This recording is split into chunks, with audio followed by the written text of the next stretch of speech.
The first round of carbon rebates, aimed to help Canadians with the federal government's new carbon tax implemented on July 1st, will roll out to Nova Scotians and Prince Edward Island residents beginning July 15th. New Brunswick residents will have to wait a few extra months for their first round of checks, with rebates not slated to see any cash back until October. Having to wait longer than their neighbors for financial relief is frustrating for New Brunswick drivers. It's pretty frustrating, says Darren Horn.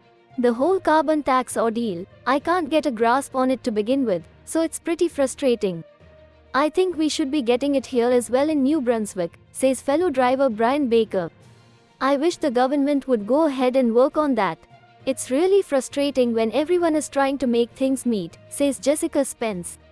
It's just not fair. An individual in Nova Scotia will receive 124 in carbon rebates, while a PEI resident can expect 120. New Brunswickers will receive a double payment of 92 in October for a total of 184 to help with fuel costs. It's later because our decision to actually adopt the backstop and go with the rebate came later, says New Brunswick Premier Blaine Higgs. So the federal government said we really don't have the time to get all the checks in place for New Brunswick.